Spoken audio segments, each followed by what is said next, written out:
Hello, and welcome back to another riveting episode of Coffee and Cuddles. I am Coffee, aka Craig, and with me again, as always, is my amazing, spunky, super duper terrific co-host, Annamarie, also known as Cuddles. Why don't you grab a cup or grab a mug and join us, won't you? I believe I already have. I have my mocha flavored coffee in hand, and I am ready to go. So, as we said last week, we're going to talk about different things in our lives and how we came to be, and we touched on it a little bit last week. And at the suggestion of my girlfriend, aka co-host, aka all-around wonderful person, she thought that we should talk about how I got here, or why I got here, or any one of those questions that you care to answer or ask or whatever. Easy for me to say. Yeah, he went down the street and got off of the ramp and went around in a circle and see what happens when you have too much coffee or not enough coffee, whichever way it goes. So what we talked about last time was how we met, and I figured the next thing to go would be what happens when your long distance friend, boyfriend suddenly tells you that he's got the money, he's got a plane ticket, and he'll be in California shortly. Because that was the phone call I got. Hey, guess what? I've got the money. I booked a ticket. I'll be there tomorrow at 5. And all I could think of is, oh, what happened? I don't know what you mean. I said I was coming eventually. I just didn't say when, and maybe I sprung it on you kind of sudden like, but I want to back up and touch on something you just said. I don't understand the phrase too much coffee. I don't know what that means.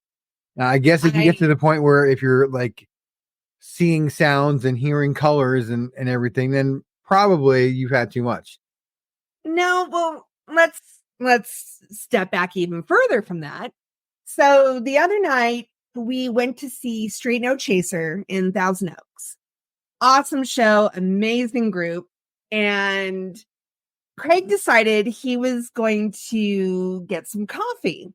And he came back and seemed a little disappointed. And I said, is everything okay? And he said, well, when you're making 30, what'd you say, gallons 30 of it? gallons at a time. Yeah. He goes, it's going to be hit or miss. So that got me thinking about times that he's had great cups of coffee, times when it's been like, what happened to this coffee? And I know some of you are wondering, well, what about you? Have you ever had coffee? And yes, I have. But we'll get back to that in just a minute. I keep going off for the off ramps now. What did you do to me? It's catching. I'm sorry. It is catching. Something about this studio. I don't know. So, all right. So let's get back to it and then we'll talk about coffee. So he calls me up, tells me that he's got the ticket and gives me his, the incoming flight number and the arrival time and all that. And the whole day, I just kept waiting for the clock to go faster and faster, round and round and round the dial it could go. And then it occurs to me that he flew into LAX. Now, if you have ever flown in or out of LAX, then you might have an inkling what it's like. Nobody thinks there's anybody else in a vehicle anywhere near them. And people are just cutting in and out. And all of a sudden they're right in front of you with their brake lights on. So I was really, really scared. One, that I'd never find him. And two, wouldn't survive the drive to LAX. First of all, not only did I survive the drive to LAX, thankfully, but I got there before he even had his luggage, because I sent him a message, said, hey, I don't see you. So I just keep going around in a circle, and he wasn't ready for me to actually pick him up. And I thought, well, now what am I going to do? So it took a few laps around the airport before he was actually ready. And it was one of those things like, okay, where do we go from here? What's step number 2? And step number 2 was I got to make sure, food wise, drink wise, do I have, what he's used to? Was there anything we had to pick up from the store, which we did? I think your very first dinner in California was El Torito. a local Mexican restaurant. We had sour cream and chicken enchiladas, a couple of drinks, no coffee, sorry to say. No coffee that night, no. And then, of course, we hit the grocery store and it's things like, okay, breakfast, lunch, dinner. I don't keep coffee in the house. What kind of coffee do you drink? I have a Keurig. So yeah, that first night was just, okay, I need to get him fed. I need to make sure that there's things in the house for him the next day because I still had to go to work. Dinner was interesting. They had some kind of like 3 or 4 piece mariachi band that was roaming the restaurant, and they stopped pretty much right next to our table. So it made conversations a little bit awkward, but I think I've mentioned this before, either here or on my own podcast, that we have always been us. And it's funny because from the time I got into her car at LAX, I mean, she was right about I wasn't ready yet. I was still waiting on my luggage. So the luggage finally comes off the plane because why are they in a hurry, right? So I walk like 3 miles through the airport to the exit, picked up a souvenir for one of my kids. They had asked for send me like a magnet or something. So I did that. And I walk out. I'm kind of like, I only had a rolling bag and a garment bag, but the garment bag was kind of awkward. So I'm trying to like straddle all these things and cross the street to where I knew she'd be picking me up. And I'm pretty sure I saw her go around once because I had just missed her. But the second time I stood out from the curb and I was waving like an idiot and smiling like an idiot. Bright red shirt on, just hi, here I am. But from the minute she got out of the car, we put my stuff in the back. The hug, the first kiss, all of that. It was amazing, and there was absolutely zero awkwardness between us. There was no. Well, I didn't see. Except once we left the airport, and I realized I now had us officially lost in Los Angeles. Had no clue where I was going, and you know what I did, ladies and gentlemen?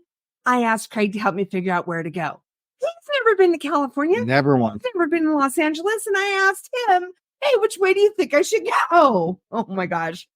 Oh, I could have used some coffee then. Coffee always helps. Good news, bad news, indifferent news. Coffee is always a good thing. Not necessarily. So I'm going to wind us back to coffee. Because I'm sure somebody has actually wondered if I've ever actually had coffee. My first experience with coffee was when I was 13 years old. We had gone to a dinner party at another family that my family knew. And I noticed that the 14-year-old was offered coffee after dinner. And all I could think of is, well, gosh, I'm not that much younger. So I leaned over and said something to my mom about, well, how come she was offered coffee and I wasn't? My mom whispered back, you don't drink coffee. And I said, well, true, but So my mom whispered to the hostess that I was feeling a little hurt because I hadn't been offered a cup of coffee. So understandable. Of course, the hostess, made sure that I had a fresh hot cup of coffee, and I watched how my mom fixed hers. I fixed mine the same way. I took that initial sip and went, what is this? And I kind of whispered to my mom, this doesn't taste good. And she was trying to give me advice on what to add. And I don't think there was enough cream, sugar, magical potions, anything I could have done to had made this any more palatable. And I think I got through half the cup, excused myself for a moment, came back to the table only to find the hostess had filled it up. There was more coffee in that cup. And I just looked at my mom in a panic, like, oh no, it's regenerated. There's more. So I can't remember what we actually did so that cup of coffee vanished and I didn't have to have any more. The next time I had coffee was the morning after my previous marriage. And I was exhausted. It had been a very long day, and I knew we had to get things loaded in the car. We had to head out. And I thought, okay, coffee always perks people up. So I asked the waiter for a cup of coffee, to which I was told, just because you're married doesn't mean you have to drink coffee. I know that, but when you're desperately trying to wake up, you'll try anything. So it wasn't a very big cup. I decided against the cream. I tried putting some sweetener in it. Yes, it woke me up, but that just wasn't good. I think it goes back to what you were saying when you make like 30 gallons of the stuff. It's either too strong or too weak, or I don't know. Every place is different.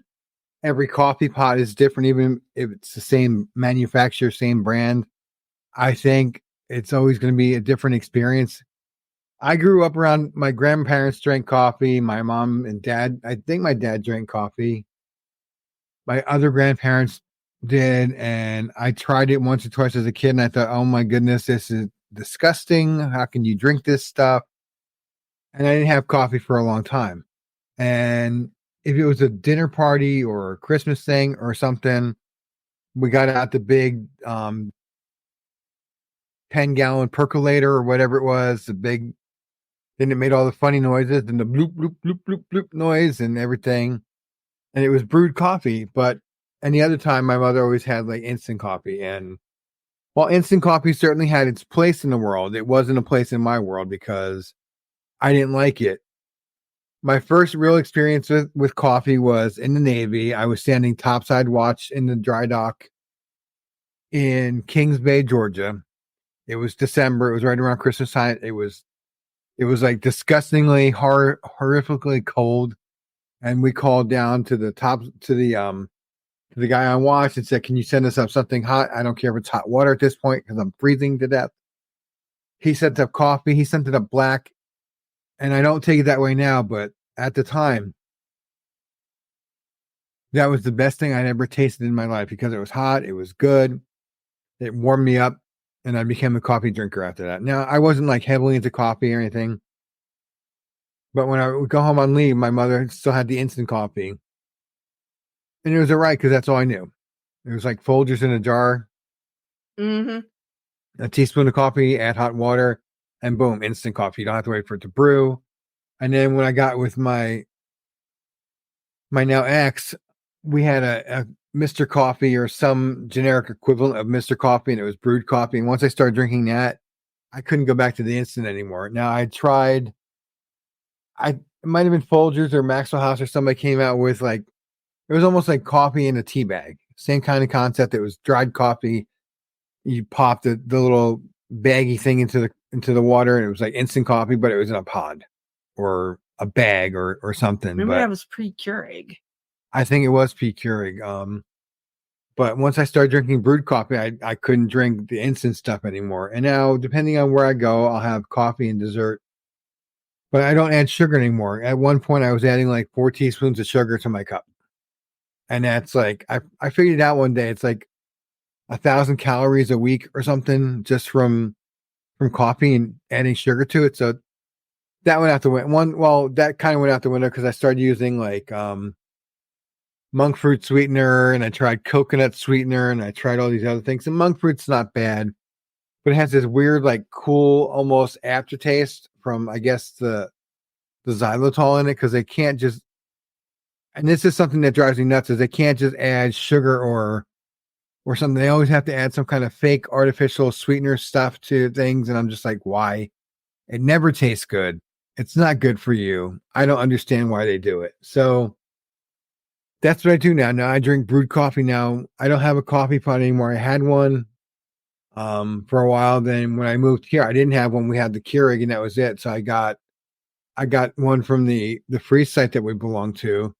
And I used it for a while, and then I decided, all right, that's enough coffee. I don't want to do this anymore because I'm still adding sugar to it.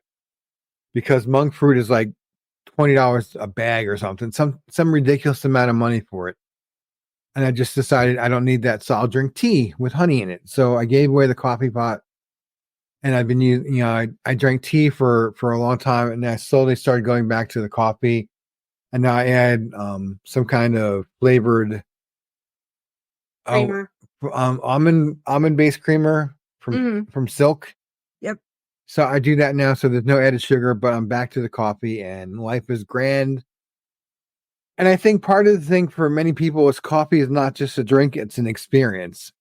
I remember drinking coffee with my son, and that was a great experience. Or drinking coffee with X and listening to a radio program called A Prairie Home Companion that was that used to be on NPR. But to me, it's more about the experience of it. Like you're out at a fancy restaurant and you have a cup of coffee, and it's the atmosphere, and it's the company, and it's all these things, and it's always not always better, but it's always a different experience when you have coffee out somewhere than if you just brew it at home or make it in a pot of coffee.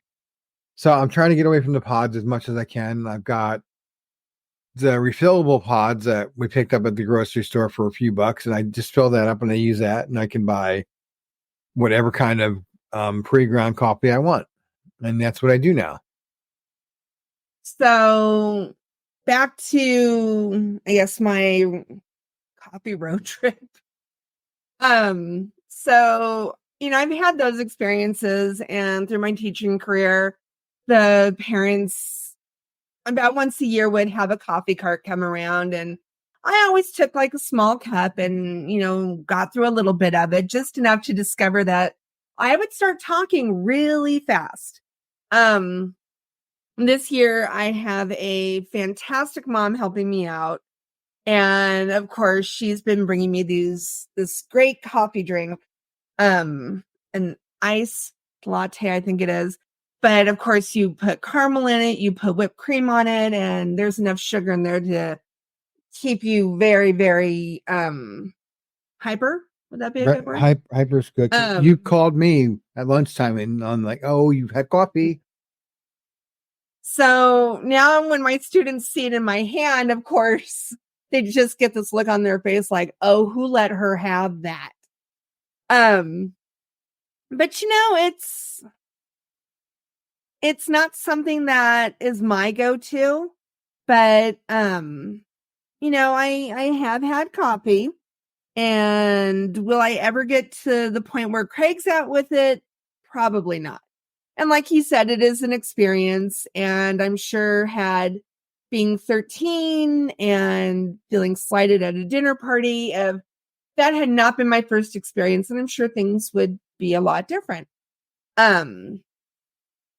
So going all the way back to when Craig came home, as we call it, I made sure that he had, coffee here because I was going to work the next day, and he was going to be here with the fur babies and, getting used to life in California. And I would have to say that from that, first day that she landed here, I'd say things are going really well.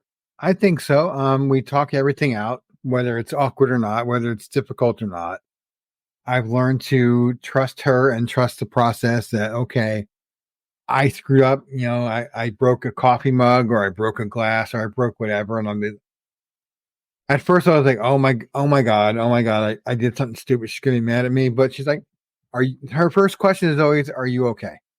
Doesn't matter what I did, however dumb it was or anything. Her first question is always, are you okay? And I'm learning to get to that point now too, where I read an article, or read a post online about not every problem is a nail.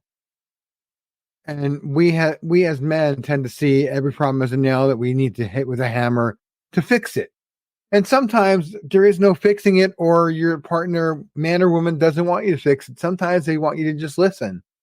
So I have developed that skill, and it's very possible to develop this skill of actually listening to what they're saying, not trying to fix anything, not trying to come up with solutions, or you're right, that person sucks and you shouldn't be friends with them anymore. They don't always want to hear that. Sometimes they do, not always, but I think it's something important to learn as a partner, is to learn to listen to what they're saying, not the emotion. Don't feel any of the emotions that are going on with it.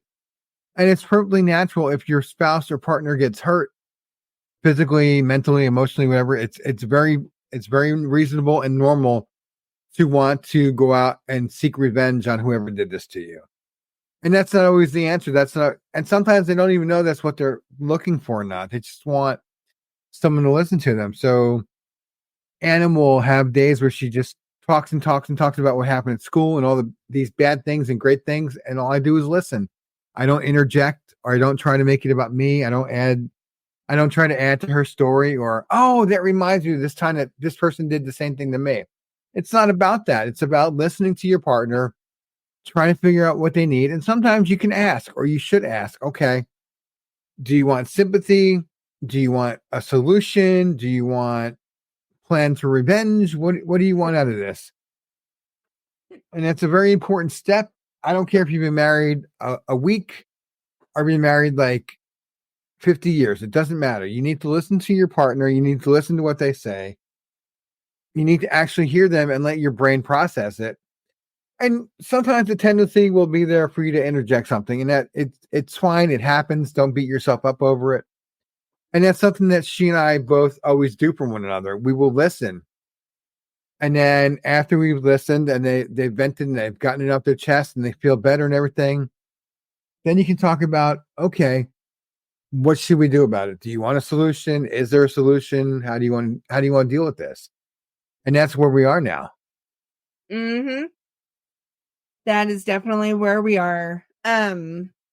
We appreciate you tuning in. We are, like we said, this is about us, and tonight was probably more about coffee than us, but that's okay because it's in the name. He likes coffee, and that's what happens. So I noticed that your mug is getting pretty low there. It might be time for a refill. It's getting close. Dangerous. So, you know what? When New Year's coming up, we hope that everybody has a very safe and happy New Year's Eve. If you're going to any parties, please be careful, because we definitely want you to tune in. And of course, we'll be back next week, won't we? Good Lord willing and the creek don't rise. We'll be back next week. Absolutely. I would also like to take this time to thank you. I know this episode is not as long as last week. We'll try to improve on that for the next one, for episode 3, which should be here in a week. We're trying to record these between Friday and Sunday. And so far we've hit the mark both times. So, hey, look at us. We're on a roll. As always, we appreciate each and every one of you. We're glad that you're here. Please tell your friends about us. We're on Spotify now, and slowly but surely Buzzsprout is sending out our RSS feed to all the popular podcast sites, and I will be adding more as we go, but I find that Spotify is one of the more popular ones. So we thank you. We love you all. We wish you a safe and happy New Year. We hope you had a great Christmas and holiday season so far. And we'll be back next week and probably talk about like a year in review kind of thing. We probably should do it this week, but I don't want to. So we love you all. God bless, and we'll talk to you soon.